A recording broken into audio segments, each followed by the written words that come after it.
Welcome to this week's episode of the 20 Minute Tims flagship podcast. I'm your host Jamie. I'm joined by Martin Melly. Yes. And Stephen. Hello.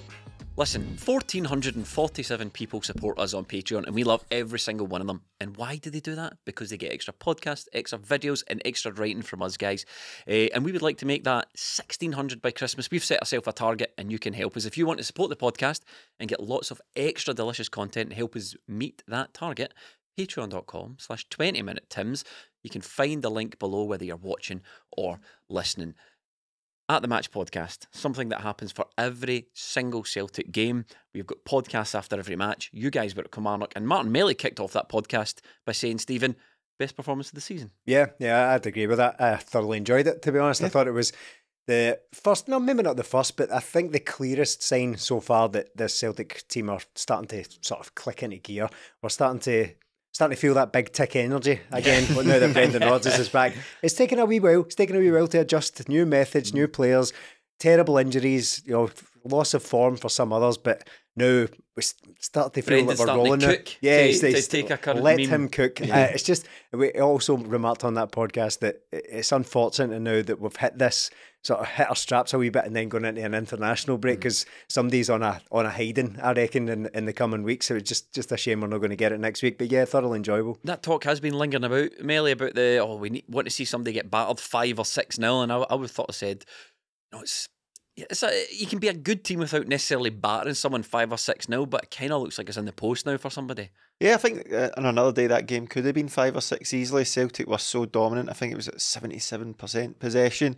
But the main thing we spoke about after the game was we enjoyed that. There's been a lot of games this season where Celtic have come up with big victories, whether it be beating Rangers, going away to Aberdeen, or getting that late one against Motherwell. There's been a lot of drama, but this was just an enjoyable game to go and watch your team. And we've seen that a lot last season. Celtic just went out and won game after game, and it was great to watch. This just felt like the good old days again. And when you look at the lineup, it just, Stephen said it before I had the game, it was just, I said the lineup was a bit uninspiring, and I don't mean that like the players aren't good players. It's just there's nothing new there compared to last season. There's no big names in there, but when you looked at the lineup, it was like, this looks kind of about the strongest we've got right now.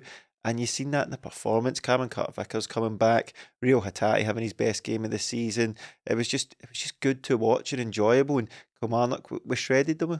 Yeah, That was good to see Cameron Carter-Vickers back, Stephen, as Melly said. But I think we need to take a bit of time here because we are a podcast who are not afraid to admit when we get things wrong. And you might not have seen that because we're not wrong very often. But I think it's about time that we all had a lot to say when a certain Liam Scales was getting picked for Celtic not so long ago. We all had a lot to say about that. We all shared our thoughts on it and what we thought of him as a player.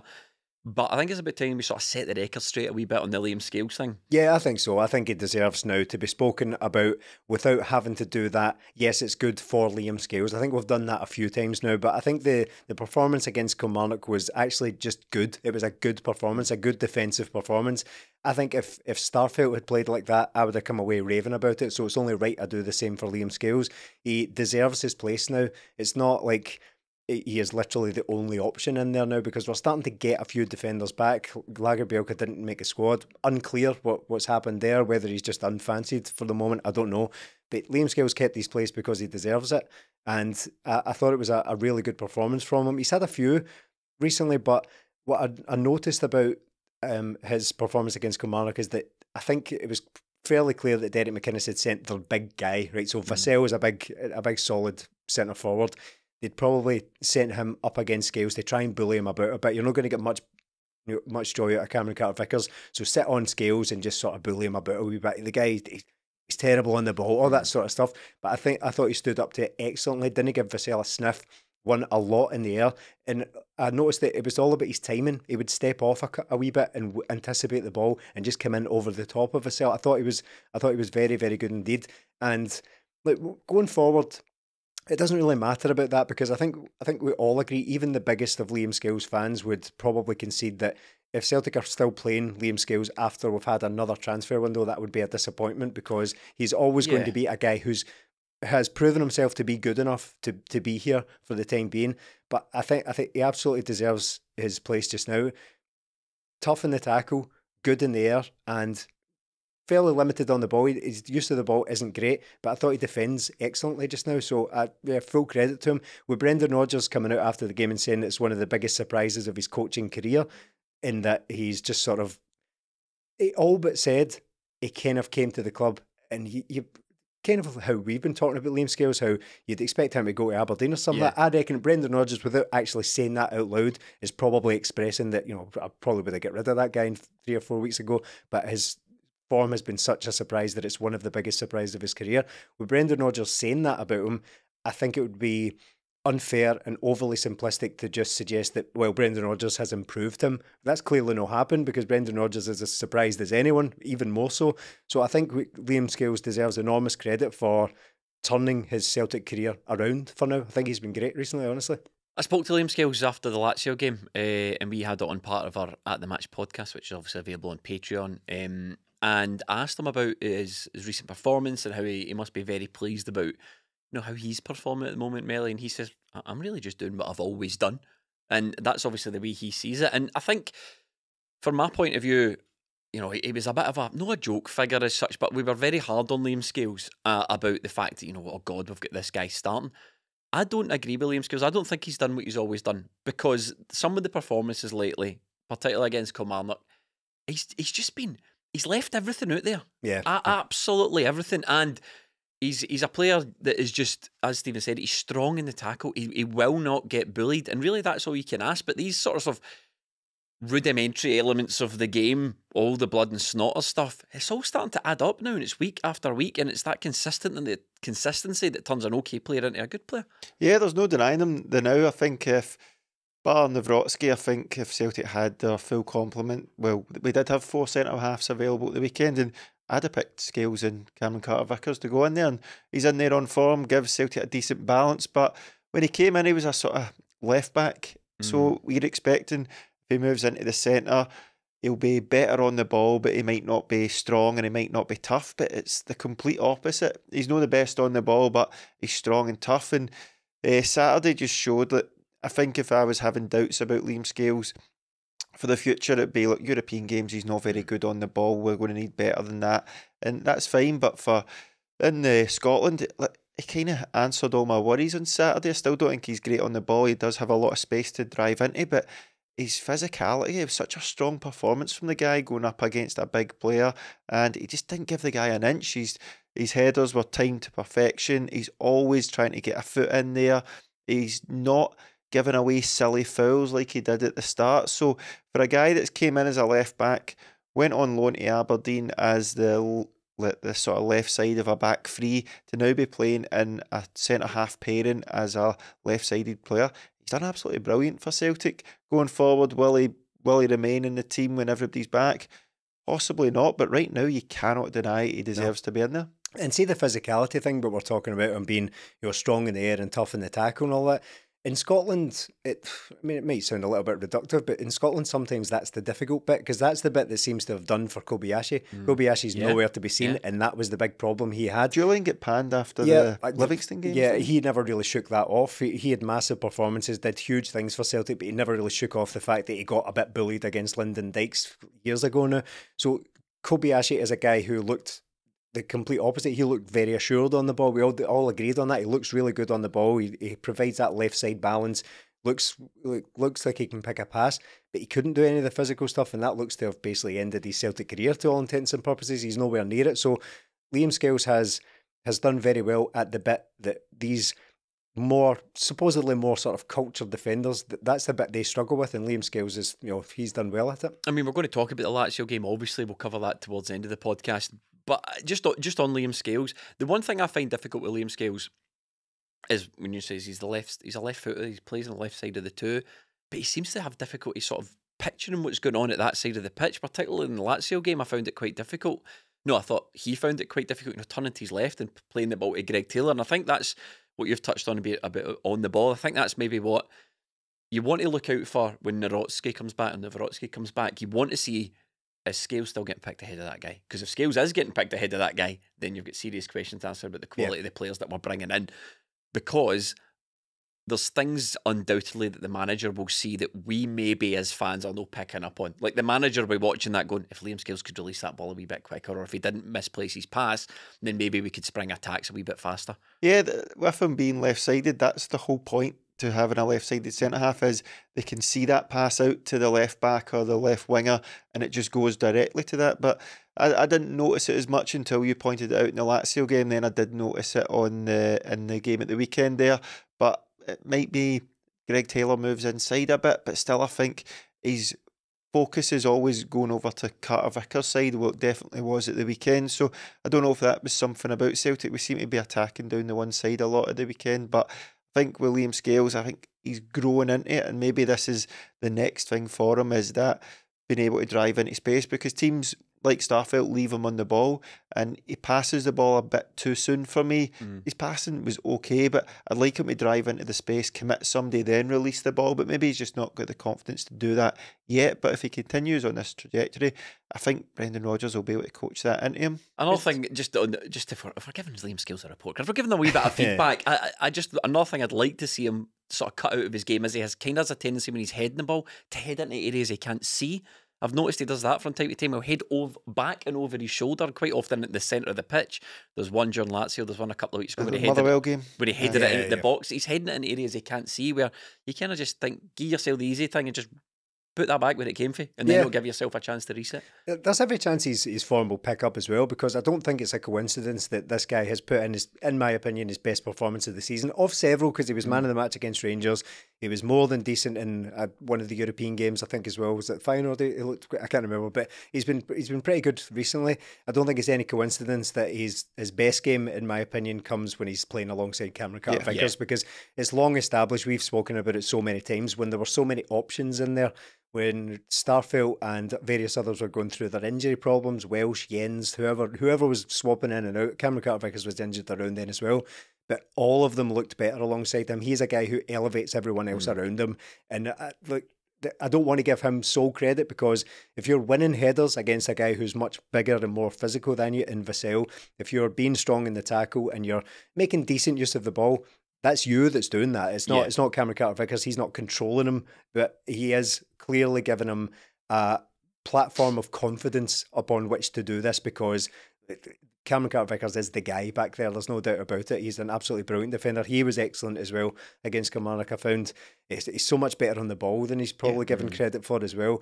So I don't think it's a coincidence that he has picked up his form just as Cameron Carter-Vickers is getting back fit. So, I mean, there's no reason to disbelieve that he could get better in the coming weeks as well. Look, if we're dishing out new contracts, and everyone seems to be getting them at the moment, next up, Cameron Carter-Vickers. He's just about the only one left that you want to see get a new contract. I thought you were going to say Liam Scales there. Well, why not? You know, we're dishing them out like confetti. The new Charlie Mulgrew, isn't he? He's moved about everywhere. Listen, Charlie, if you're watching, don't listen to him.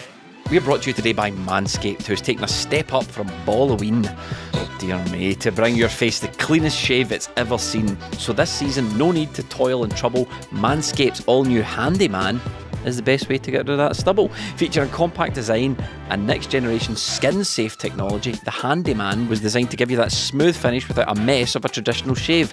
Get a sweet treat this Halloween by going to manscaped.com and use the code TIMS, T-I-M-S, for 20% off, plus free shipping.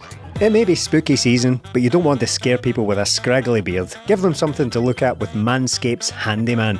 Are you tired of a bad razor making your neck look like a scary movie?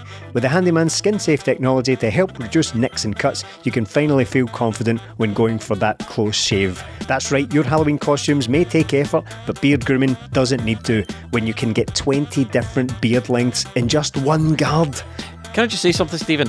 Manscaped, this isn't in the read, but they actually sent us this box product, and I've been using it, and it's actually good. You look fantastic, Thanks very much. Genuinely, it is really good. Get 20% off and free shipping with the code TIMS at manscaped.com. That's 20% off. Free shipping at manscaped.com when you use the word TIMS. For a look as sweet as candy, get yourself the Handyman from Manscaped. Your contracts to Rio Hatate. Brendan Rodgers singled him out for praise after the game as well, Stephen. Yeah, excellent.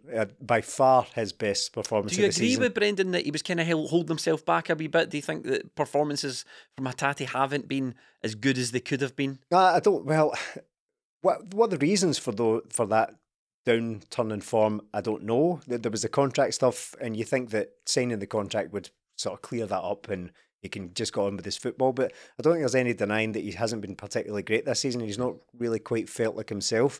But that was easily his best performance of the season. I think Brendan Rodgers made some comments about how he has to press the game more, sort of impose himself a little bit on the ball, and that sort of triggers him on the ball. The way Brendan put it, I'm not quite sure what he meant by that. Manager speak. Yeah. Brendan Babble. It was Brendan Babble, wasn't it? But I mean, there's no getting away from it. That was his best performance of the season. A great goal. Looks more creative as well. Could have had another couple of goals. Yeah. He was unlucky against Lazio with that free kick, the kind of indirect free kick that Matt O'Reilly teed up for him, and he hit it across. Kyogo jumped over it. See, watching his highlights back, some of it's so frustrating. Trust me, I've got plenty to say on Lazio when we get to it. But Rio Hatate's back. Rio Hatate is back, so hopefully he can pick up his form and play the way we know he can, because he's a massive, massive part of this team. We've got so many midfielders now, so many options in there. But none of them are Rio Hatate, are they? None of them can provide what that element or that edge that Rio Hatate can. And long may it continue, because it's been a long time coming this season. To be honest, he's looked very, very shaky, very, very erratic with his passing, which is always something he's kind of carried with him. But I don't mind it, because Rio Hatate is a guy who, even off form, is a guy who looks to make things happen. So you're always going to get a few wayward passes here and there.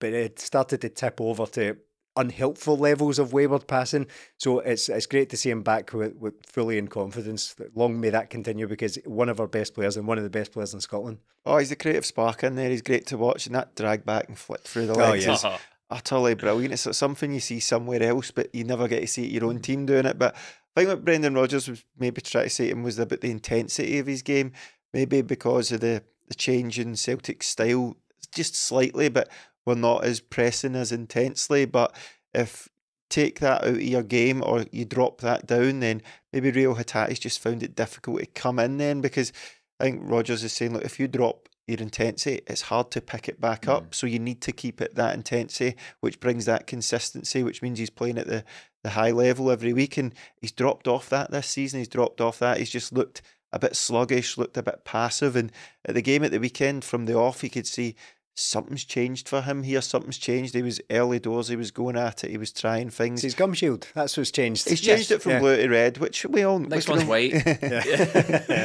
So I think if he keeps up that intensity, because I think that was what Rodgers was trying to say. Look, the best players in the world don't drop off. They keep up that intensity. And when Hatate's on form like that, nobody can live with him in Scotland. And if he brings that into Europe... You've seen it last year. He played a lot of decent games in Europe. So looking forward to seeing him kick on now, because if we've got Matt O'Reilly in the form he is, adding that to Rio Hatate and your captain, Carter Vickers back, that spine of Celtic's team is strong, and you've got Kyogo up front. We just need to fix it down the fullbacks in the wide areas, but we're getting strong. This team's looking probably as settled as it's been all season, and then we get the best performance of the season. It's no coincidence. But this is what Brendan does. We're like the players like Hatate, Matt O'Reilly, even maybe Liam Scales. He's got a knack of improving these guys, and I think he's probably saying to Rio Hatate, well, he did say in his comments as well, like, you're not the youngest. You are quite old for a footballer. He commented his age, didn't he? He's 25. Yeah, he's 25, because if you give me a chance and listen to what I'm saying, I can really, really improve you, and we can really kick you on, and you can get to where you want to be. And I think that's probably Brendan's. Did you see the video? Brendan was having a right long chat with Hatate after the game. Yeah.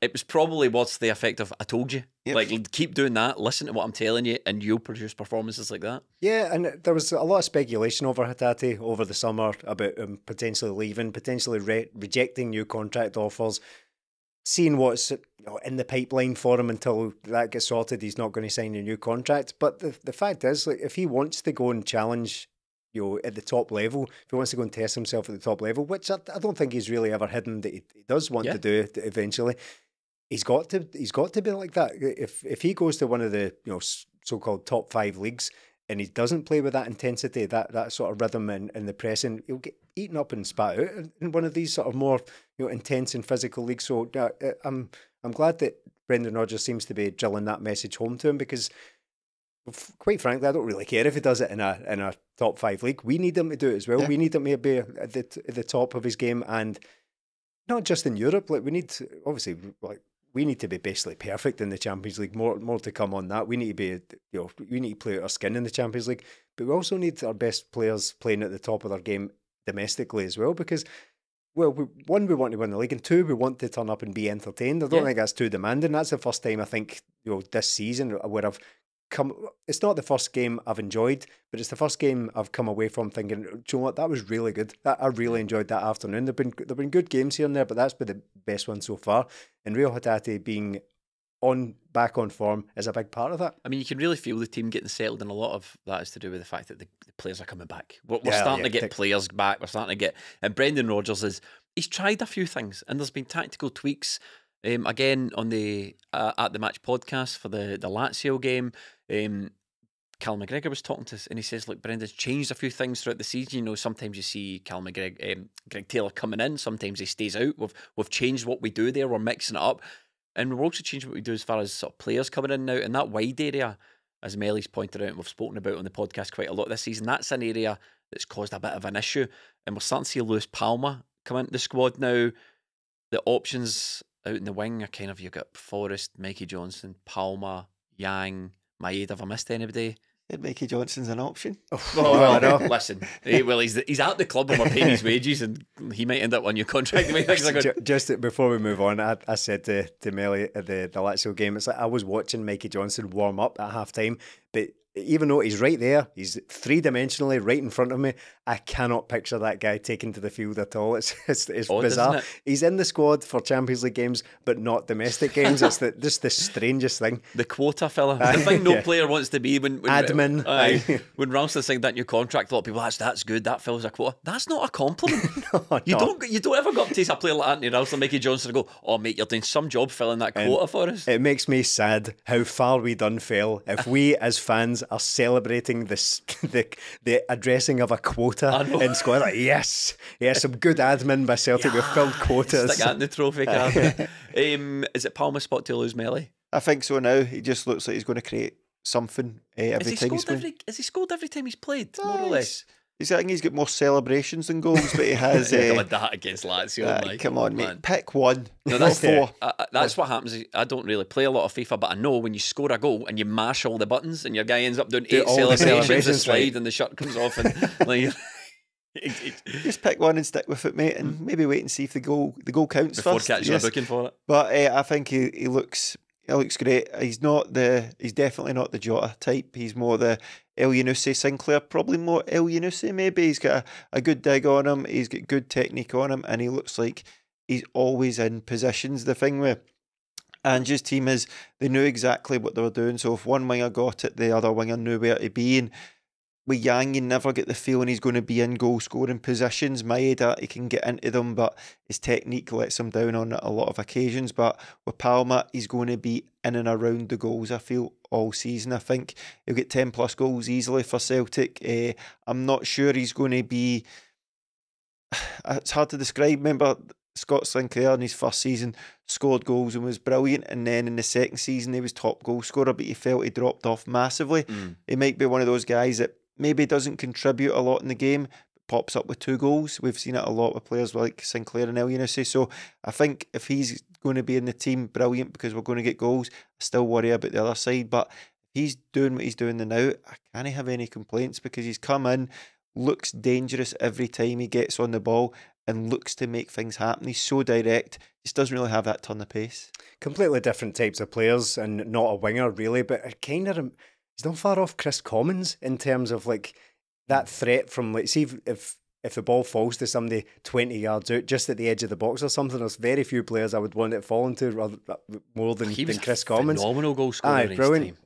So I don't think they're anything I like as players, but what I'm trying to get is that sort of confidence that I would have in someone taking on a shot from there, because he looks like he's going to score quite a lot. I mean, I can definitely, as you say, Mel, I can definitely see him getting among the goals.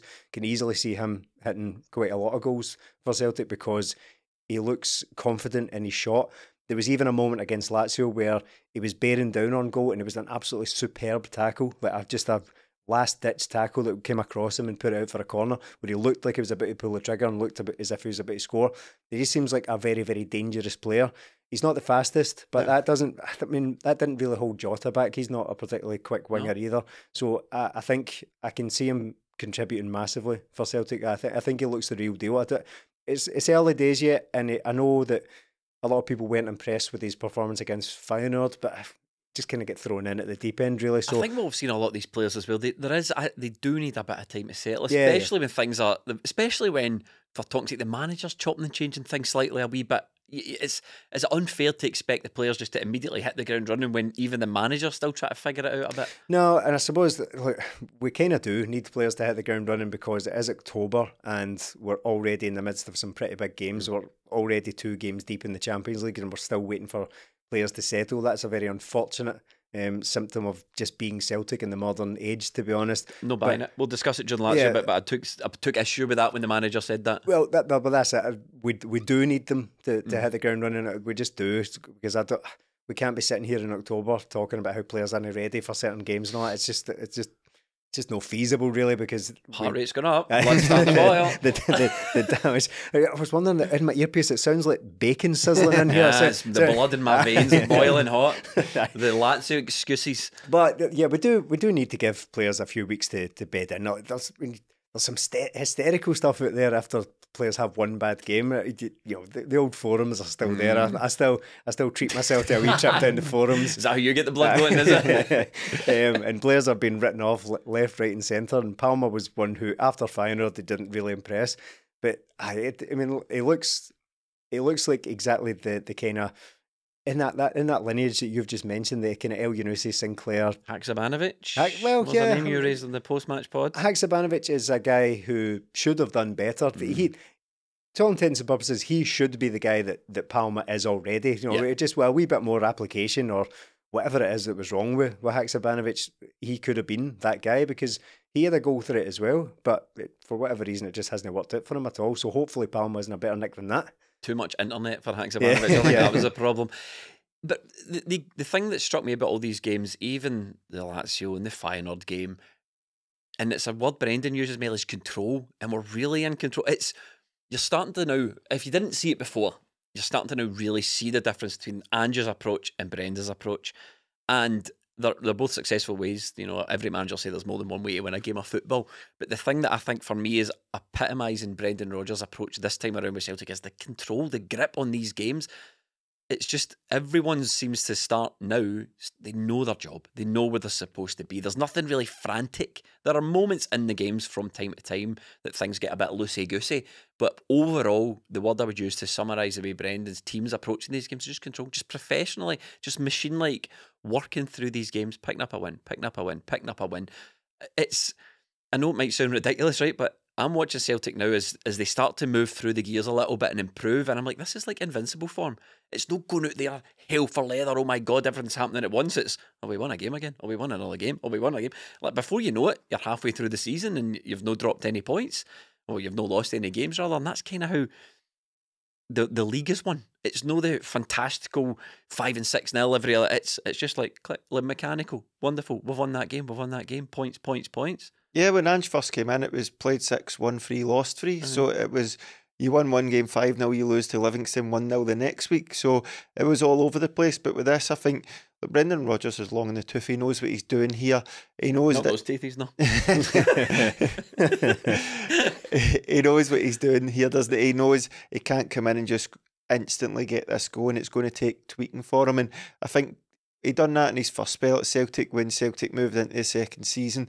I remember him talking about they'd moved, was it 10 or 20 yards further forward? So when they were building up, basically our centre-halves were in the other team's half, and we just camped them in and we broke teams down. And with the players he's got now, he probably can't play the complete way he wants to play, so he's had to adapt to that. And the best way for Celtic to keep control of these games is to have the ball and be solid. And while we have had defensive injuries all over the place, we've had patchwork defence, we've had how many defensive partnerships already, we aren't conceding a lot of goals. And if you build on that while keeping control of the ball, like 77% possession at the weekend there, Kilmarnock just couldn't get the ball off us.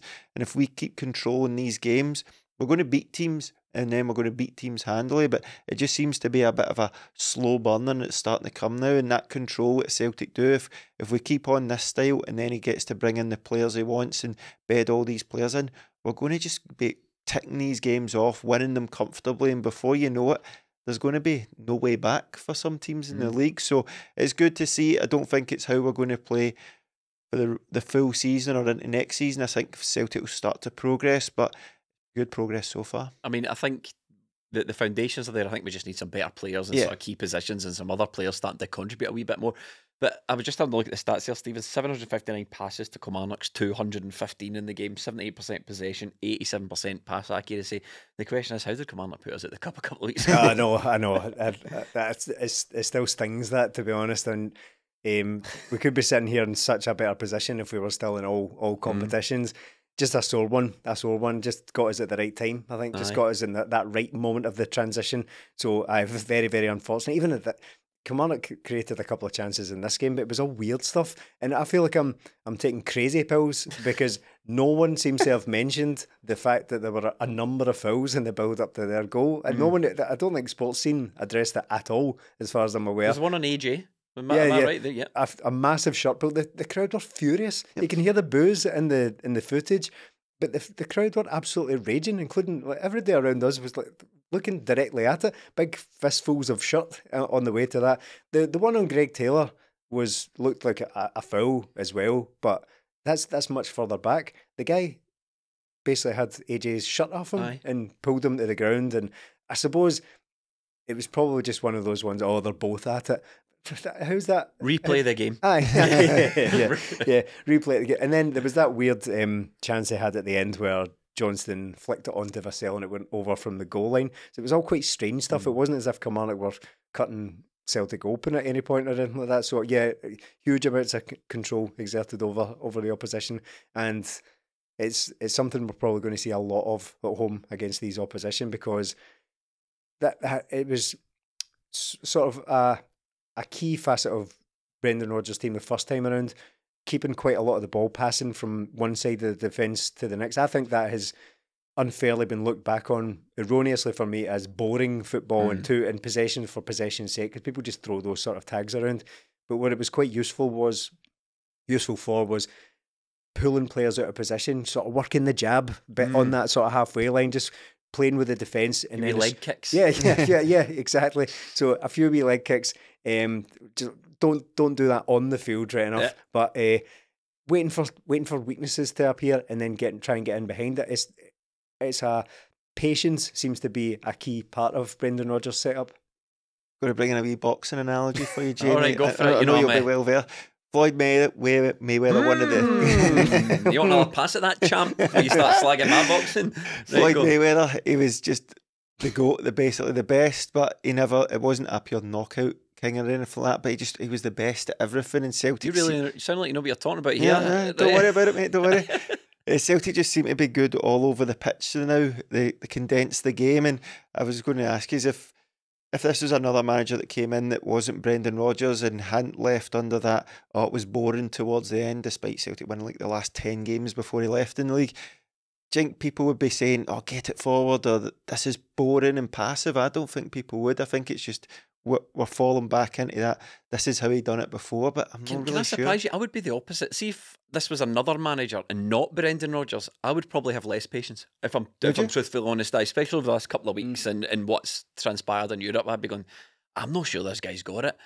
But because it's Brendan Rodgers and I've got so much faith in the guy, knowing he's a top class manager, I can kind of anticipate what's coming, and with every passing week we look to get a wee bit better, and I'm going, this is more like what Brendan Rodgers is like, and it all comes to a head this weekend, as you say, when the performance and all that. I'm like, this is what Brendan Rodgers is good at, improving these guys. I've got a wee bit more faith in them than I would necessarily if we got, say for talking sake, we were linked with Frank Lampard. Or John Eustace. Don't even know who that is. Or we went for Ange's Apprentice and Kevin Muscat. Or any of the bums that Rangers have been linked with in their pathetic attempt to get a manager in. If any of those guys arrived at Celtic Park, I wouldn't have the confidence I do in world class Brendan Rodgers. No, he's proven time and time again that he is a manager of a great a very high standing indeed. And Celtic have been doing a good job of that in recent years, because we've had Brendan Rodgers, who's undeniably a top level manager, and has gone on to prove how elite a manager he's probably going to turn out to be at the very top level. Neil Francis Lennon. I'm glad. I was building up to that. Save the best for last. All right, okay. Ronny Deila. Big Z. His name came up recently. I mean, you put it in the group chat. Was it Colin Kazim-Richards? Yeah, Colin Kazim-Richards. Right. Former Turkey and about 18 other clubs. Ace Colin Kazim-Richards has sensationally said that Ronny Deila is the worst coach of his entire career. I mean, now, of course, people will be defensive about that and say, "Aye, but he's a dud. What does he know?" But the fact is, he has played in about 12 countries for about 20 years and at international level, and he's played. We are focused on it because it's Celtic, but of all the managers he could have picked, Ronny Deila was the worst. Well, and he was talking about his diet and forcing him to eat fry-ups and all that kind of stuff. I didn't realise he was forcing me to eat beans. He was forcing me to eat sausages and bacon. Sausages and burgers for sausages and burgers. Oh, yeah, joke there. But look, I'm not going to name the managers, right? And that Colin Kazim-Richards more than entitled to his opinion about managers, and he's certainly not the first player that's had a few things to say about Ronny Deila. But the clubs that Ronny Deila's up against, whoever managed them at these following clubs: Bury, Brighton, Sheffield, Fenerbahce, Toulouse, Galatasaray, Olympiacos, Blackburn, Bursaspor, Feyenoord, Celtic, Cortiba, Corinthians, Lobos, Veracruz, Pachua, Derby County, and Faith Karagurumak. Right, yeah. Out of all those clubs, he's went Deila was the worst guy. Some big clubs in there. There's some terrible clubs in there as well. Some dodgy managers, I'm sure. I think he won a title in Brazil with Corinthians, inexplicably. Colin Kazim-Richards, title winner in Scotland and Brazil. I didn't think, when he signed, I thought he had the look. I know we've sort of veered off track ever so slightly, but Kazim-Richards kind of had the look of a player who might be quite good. Yeah. Aye, he looks like a footballer, doesn't he? Yeah, it didn't really play like it. But I think he was still hard done by when he lost his place in that game to Gary Mackay-Steven. That game we do not speak of. But yeah, water under the bridge now, ancient history. But yeah, he's back in the news, branding Deila a complete and utter dud all these years later. Incredibly, he's still going, he's still playing. Kazim-Richards. We thought it was just, it was a mistake. Rogic missed out Deila in his fingers. Oh, of course. Rogic missed it. And it gives me another final opportunity to mispronounce the guy, as I did there. We're going to do something on Rogic. Rogic, yeah. We're going to do something on Rogic. It's called The Breakfast of Champions. It's like a little Patreon podcast that comes in between flagship recordings. We'll have that. It'll be a little retrospective on Tom. You guys can do it. Save me mispronouncing his name every other opportunity. We're going to gush for an hour or so about Tom Rogic. Yeah, he's finally in perhaps the most disappointing but yet entirely unsurprising news of the week. Tom Rogic has retired, so we're going to do for all the right reasons, though. Definitely. Only 30 though, unfortunately. But yeah, we'll have a look at his career during the week on the Breakfast of Champions. Yeah, looking forward to that. So that was domestic stuff. We're top of the table. We're ahead of Rangers, and St Mirren unfortunately slid below Rangers with a diabolical handball. Every time someone says top of the table, I hear it in odds and Edwards ways. I'm not going to do the accent. Top of the table. But one table we're certainly not top of is the Champions League table. Listen, after that game, Melly, the narrative came out. Unlucky. Celtic were unlucky. Last minute goal. I don't buy any of it. I don't buy any of it. I think that game was, yes, those players were unlucky. The manager gave us all, the players gave their all. But that is just far from good enough for me. And the breadcrumbs lead back to the transfer window as far as I'm concerned. And you guys said it on the post-match podcast, and I firmly agree. In fact, it was some lateral parallel thinking because I hadn't heard the podcast by the time I'd said it in the Discord. But if Jota's playing in that game, we win that game. I'm absolutely convinced of it. And we don't have Jota. What we do have is £25 million that we put in the bank, and that's sitting in the bank. It's not on the pitch. And to hear, as Stephen alluded to, or Stephen said earlier on about, the Champions League, the games come too early, and the players are still starting to settle. And Callum McGregor said it after the game as well, that we've got players, still trying to settle. It used to be that the Champions League qualifiers were too early for us, and we used to accept that. I don't buy for a minute that match day 2 is too early. If match day 2 is too early for players, then see all that time you spent waiting to do your transfer business to the last day of the window. This is that. This is all those chickens coming home to roost That's the phrase, isn't it? Yeah. That's the chickens coming home to roost on that one. I think what's been shown up here is that we made an arse of the transfer window. We made an arse of the transfer window, and some of those player performances, just for me, weren't good enough. And I'm not asking Celtic to go out and buy superstars 15, 20, 30 million. I know for a fact, seeing players that have played for Celtic in recent years, that the quality required to progress in that group and to win games like that is available to Celtic. I know it exists. I know it's not out with our transfer budget, and I know it's not out with our ability to sign these players. You're not going to get an easier Champions League game than that crap Lazio team at home to Celtic on a night like that. You're not going to get it, and we fluffed our lines. And it just really disappoints me because that's the first act of a 3-act structure. It's the first act of the Champions League game done, and we're still complaining about not having enough time to learn our lines. It's no on, it's no good enough. And I really think the board let the manager and the players down, because after the game, Cal McGregor's gutted. The guy's gutted. And we did the post-match podcast. I'm sitting there and I've got a chance to ask a question. And I was going to go in with something like, well, what do we need to do to win a game like that? Because I was pissed off after it. But when you're standing face-to-face with a player and you see how hurt he is, when you see how disappointed the player is, and he's talking about moments in the game and concentration, and the only thing that got me is Cal McGregor's like, we just switched off for 2 seconds at the end and it cost us. It cost you a draw. Aye. But it didn't cost you the win. What cost you the win is a lack of quality in Yang, a lack of quality in Maeda, mistakes at the back. Liam Scales, he performed well, but as you say, the on-the-ball stuff, you correct that. I know you've got some stuff to say as well, and maybe Greg Taylor's, but you correct these mistakes and you're able to correct them, then you win that game. But as far as I'm concerned, 2 games in, 0 points, head-to-head with Atletico Madrid over the next 2 games, the 2 most difficult games. The Champions League now is just looking like a myth from us. And we've been doing this podcast how long, Stephen? 8 years. We've never won a Champions League game at home, have we? At all? No. We've never won a Champions League game at home while we've been doing this podcast. Yeah, big game, big club. It's not starting to look like it, is it? I think, I can't disagree with a lot of what you said, mate. I think after the game, I was absolutely scunnered. But I wasn't scunnered because I had a last-minute goal. But as you say, it was a point we lost out on. It was a point. I don't think Celtic ever looked like winning that game. The Palma goal didn't come against the run of play or anything like that. Celtic didn't have Lazio on the ropes at any point. It was just 2 not great teams going at it, was it? There wasn't much goal-mouth action. There wasn't many big chances. There wasn't much to get the crowd behind Celtic at all. And I was just, the same as you, just really disappointed, because I look at that and go, see 2 players of Cram Carter-Vickers and, say, Jota standard, Celtic go out and have a chance to win that game. But we simply didn't give ourselves a chance. The players on the pitch, some of them could have done better, but I don't think they could have done much better. Like, can Greg Taylor play much better than that? I'm not sure. Scales, no. Maeda, we know what we're getting. Yang, I don't think he's ever going to be Champions League level quality. Not that that's what we're bringing him in for, but I'm not even sure he's going to be a first-team player for Celtic, like I said last week. Yet these are guys we're relying upon, and on the biggest stage, this shouldn't be happening. Celtic have got all this money in the bank, and this is before we get the Jota money, before we get this year's Champions League money, which is a guarantee. What were we doing last season? The season finished, and I kept saying, keeper, left back, winger, and we'll be all right. We still need all that. We still need all that, and we lost Jota and Starfelt, but of course we brought in centre-halves. I was just so disappointed that the whole summer, the whole season builds up to this season. So Celtic win the treble, bang, that's it. We're in the Champions League next year. Let's start preparing. Then we're in the Champions League.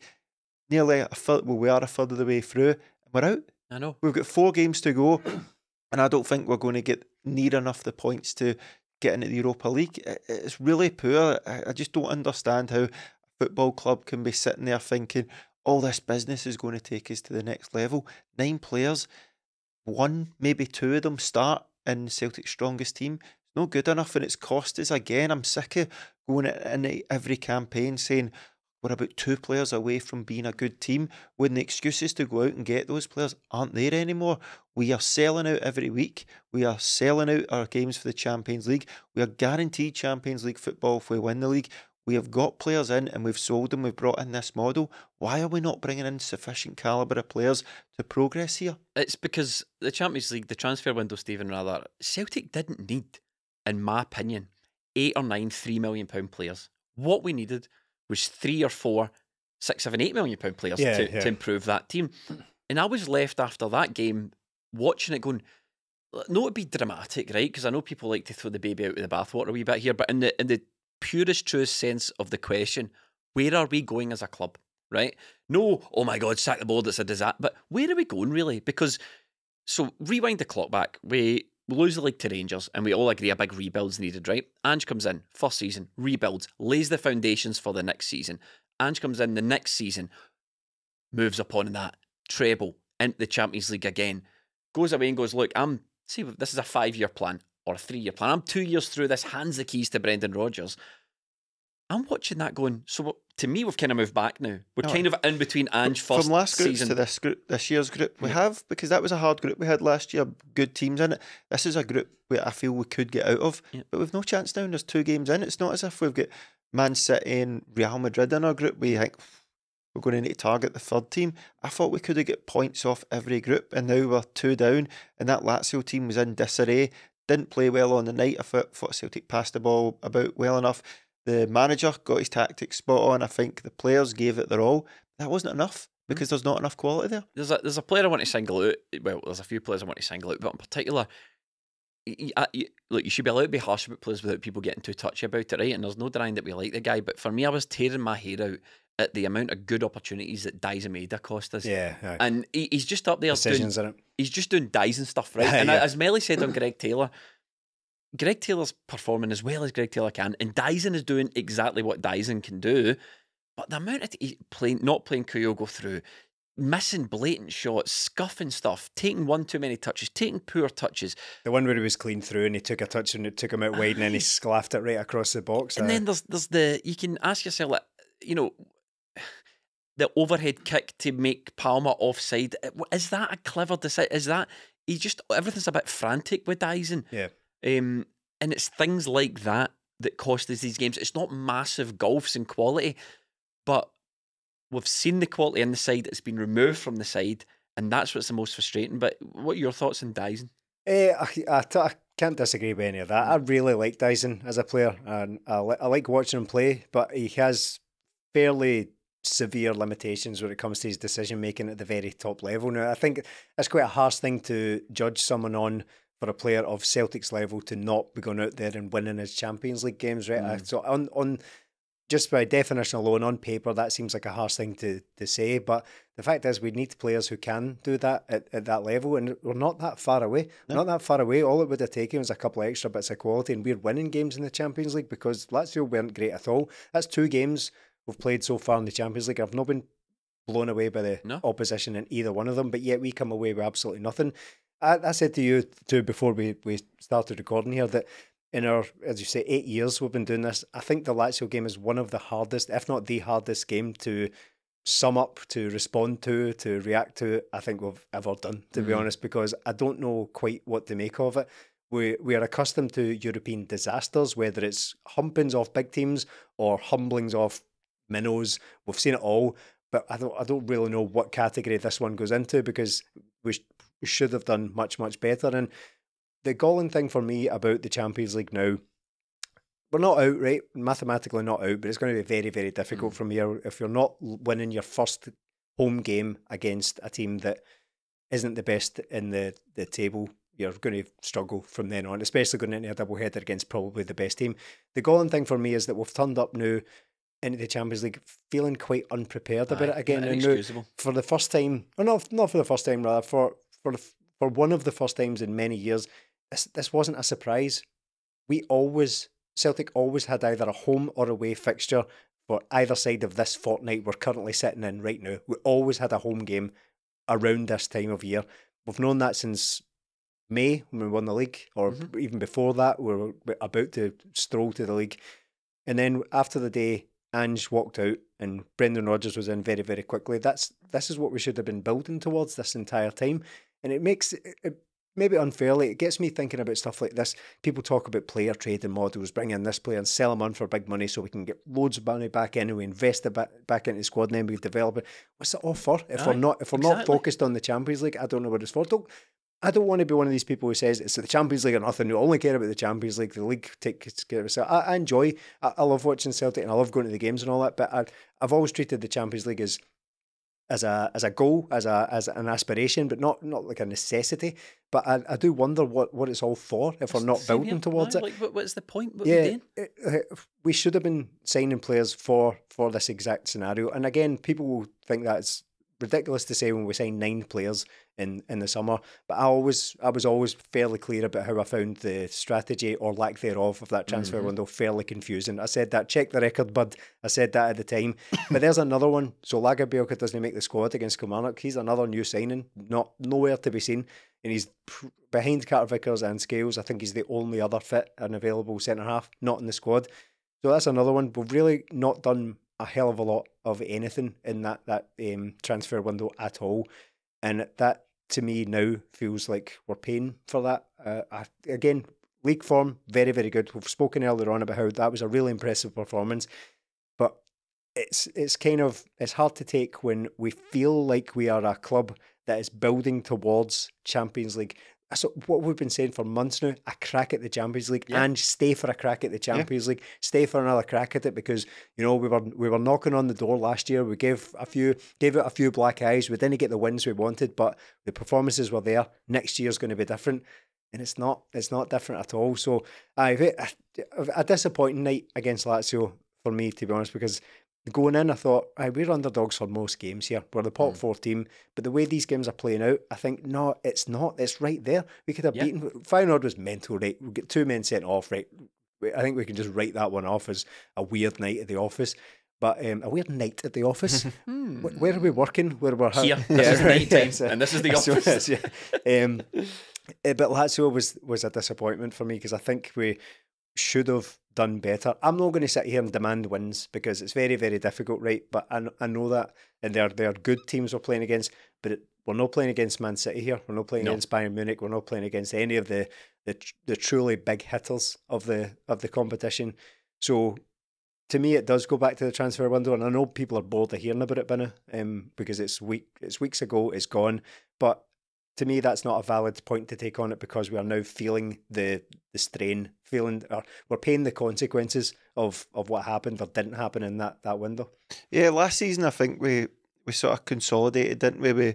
We knew about if we won the league, we were getting into the Champions League. We went out and got Jota and Carter Vickers, and you thought, right, we mean business here.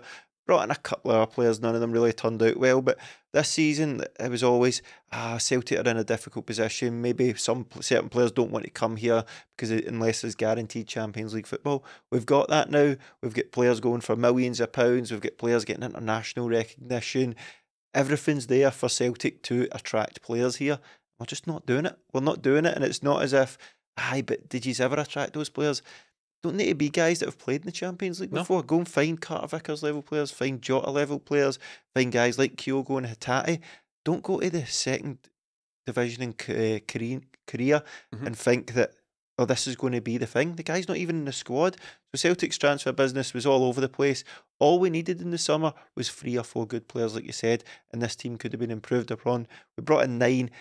Squad might be slightly better, but the starting 11's not. And I'm just looking at that Lazio game, thinking, right, in the 10 years that we've been trying to win a Champions League game or get into the Champions League, of all the games, that was the one we should have won. That was the missed opportunity. We didn't create the chances because we don't have the quality to. The defence has been the problem all season, but that wasn't the problem at Lazio. It was the quality going forward. It was that quality. When push came to shove, Celtic don't have somebody to take somebody on, don't have somebody to have the composure to cross the ball. We don't have that creativity. If Real Hatate's not on it, it's not good enough.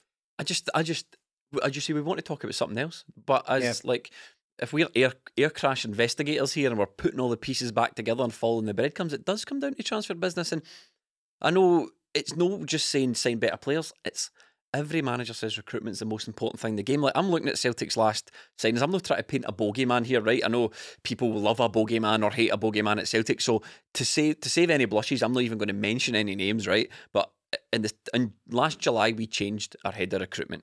Head of first team scouting and recruitment, a new guy came in, right? Go and Google him. I don't want to be accused of creating some myth or some bogeyman here, right? But since that person arrived, Jens Haksabanovic, Abildgaard, Kobayashi, AJ, Iwata, O, Holm, Tilio, Yang, Kwon, Lagerbielke, Palmer, Rocky, Phillips and Bernardo, all of those players have come in, and you're not like, that guy must play. That guy absolutely, Moy as well, who contributed obviously, but a lot of them have been misses. And as you said, we're no asking for anything that's not here. And I'm honestly left thinking, like, we're kind of going back, and what is the point in all of this? And I've sort of lost faith a wee bit, and I feel for the manager, and I feel for players like Callum McGregor, because they are out there giving their all, and Brendan Rodgers is holding this together, and he's never looked outclassed. We didn't look outclassed against Lazio. We didn't look outclassed against Feyenoord. We just looked like a team lacking talent in key areas, talent that I've seen in Celtic shirts in the past couple of years that we've got plenty of money in for. So I don't know where the club are going with the Champions League, and like you say, Stephen, like, what's the offer? Literally, what is the offer? Because we're trying to improve here as a club. We're winning treble after treble after treble. The fans want this. The fans want us to do something in Europe, and it's been, Mel, did you say it's nearly 10 years to the day almost? Yeah, 10 years in a couple of weeks. To what we won the last home game at beat Ajax 2-1. 10 years. And I think that as well, Stephen, plays into, it's like I was accusing you there, Stephen, that's you, right? That plays into the question about the atmosphere, because there's a lot of talk about the Celtic Park atmosphere on these Champions League nights, and Celtic still it's almost like, oh, those fantastic nights under the lights, those great European nights at Parkhead. Well, it's been 10 years since we had one in the Champions League, and there's a lot of fans going to games now that, just my own theory, right? I thought the atmosphere was a bit dull on the other night. I thought as soon as the Lazio goal went in, what I'm used to happening, or what I remember happening, is the opposition score, and what immediately follows that's a roar from Celtic Park. Yeah. That didn't come. There was a nervousness about the crowd, and I think it's because it's been so long since we've had one of these Champions League nights. It's been so long since we've won in this tournament that there's fans now come to games who can't remember it, who don't know what it's like, and who just don't see it happening. Melly said something, he says it on the pod quite a lot. He goes, now that Kyogo, for example, has scored in the Champions League, he can see himself doing that. He knows what these Champions League goals are like. He can envisage it. You don't know what a Champions League night at Celtic Park looks like anymore. They've all been crap lately. Yeah. And look, no offence, right? Again, naming no names, but what we want at Champions League games, Celtic, if you're listening, right, is a raucous cauldron with a dash of poison. What we don't want is folksy, twee music lulling us comfortably into the night before kick-off. That's no personally what I want. Wonderful singer, very talented young person, but it's not the atmosphere. It's not welcome to hell, is it? It's not welcome to hell. And I've got to be honest, some of the Green Brigade songs, some of the new Celtic songs I'm hearing from the terrace, they're all about they sound like Billy Connolly songs. We all went down the green, I can see the team, they scored the header, 1960s, it was lovely. I don't want that. I want hatred. Let's get this going. I want Zombie Nation. Yeah. I want all that sort of stuff. So I want Tsunami. I want Big Icelandic. Woo. Yeah. Woo. I want all that. Power, aggression. Aggression, power, fighting, hatred, poison, fireworks. I don't want bagpipes down but all Celtic that. way. I don't want any of that carry on anymore. No, the atmosphere is a bit of a funny one. I've seen it said that it's a myth and all that, right? I think that's easy. I think that's a stretch, because what I often find is that, and it happens kind of football way, do you know what online football discourse is like? But I've always found it quite silly, people trying to judge an atmosphere on the telly. Yeah. I mean, the clue is in the name. It's an atmosphere. It's something you feel. It's something you're part of. It's something you're just sort of you're able to sort of soak in. You can't really get that through the telly, and people are sitting at home going, "Oh, it's pish." And it's not our fans either. It's always sort of opposition fans. They clip a bit when like the ball's out for a throw in and the players are getting organised. They go, "Celtic Park's a myth." I was actually waiting for the pictures to appear of the Kelly game on Saturday, because like half of Glasgow was underwater and nobody could make it to the game. So I was waiting for the pictures. Like, attendance. I've lost the attendance trophy again, which I find absolutely astonishing. Right, the whole country's underwater. Right, there's flooding all over the place. Not a peep from the league. Nothing like from the governing body. I make your way to the games you can. People turn up in lifeboats and all that. The atmosphere, though, I think there is an element of tension about it. I think you're right. I think the Champions League has always been an occasion where people get right on it. People get right on it before the game, which leaves it on a knife edge of either being on it in a party or on it and everybody fawn out, depending on the performance in front of you. And there was also I found it quite strange at the game in that I think the team sort of contributed to that, in that when Celtic scored, it kind of died a little bit. No, wild celebrations at the time, but I think the team sort of sat off a wee bit. The team sort of felt like we don't really know what to do now.